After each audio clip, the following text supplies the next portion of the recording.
ఈరోజైతే కెటిల్‌లో ఒక మంచి హెల్తీ రెసిపీ చేసేసుకుందాము. అదేంటంటే పాలక్ ఇంకా ఎగ్ బుర్జీ అనమాట. సో, ఫస్ట్ అయితే ఎగ్స్‌ని బ్రేక్ చేసుకొని ఉప్పు, కారం ఏసి కలిపి పక్కకు పెట్టేసుకుందాం. ఇప్పుడు కెటిల్‌లో ఆయిల్ వేసి ఆయిల్ హీట్ అయ్యాక ఆనియన్స్, ఉప్పు, కారం ఏసి మంచిగా మిక్స్ చేసుకోవాలనమాట.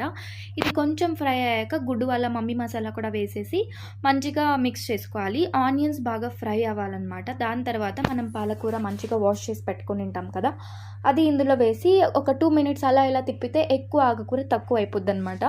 అప్పుడు మనం ఎగ్స్ యాడ్ చేసేసుకోవచ్చు. అండ్ మీరు ఎవరైనా ఈ కెటిల్‌లో చేసుకుంటున్నట్టయితే అప్పుడప్పుడు ఆ కెటిల్ టర్న్ ఆఫ్ అయిపోతూ ఉంటది. మీరేం టెన్షన్ పడకండి. 2 మినిట్స్ వదిలేసి మళ్ళీ ఆన్ చేస్తే ఆన్ అయిపోతదనమాట. సో, అలా మనం కుక్ చేసేసుకోవచ్చు. సో, ఇది మంచిగా ఒక 5 మినిట్స్ అటు ఇటు తిప్పితే మనకి మంచిగా హెల్తీ రెసిపీ అయితే రెడీ అయిపోతది. పాలకూర నచ్చని వాళ్ళు కూడా ఇలా ఒకసారి ట్రై చేయండి. చాలా టేస్టీగా, హెల్తీగా ఉంటదనమాట. సో, నేనైతే పీజీ నుంచి రైస్ తెచ్చేసుకున్నాను. ఇప్పుడు మిక్స్ చేసేసుకొని తినేస్తున్నాననమాట. టేస్ట్ అయితే అద్రిపోయింది. సో, రెసిపీ మీకు నచ్చినట్టయితే ఛానల్‌ని తప్పకుండా సబ్స్క్రైబ్ చేసేయండి అండ్ కామెంట్ కూడా చేయండి. Will see you in the next videos. Bye guys.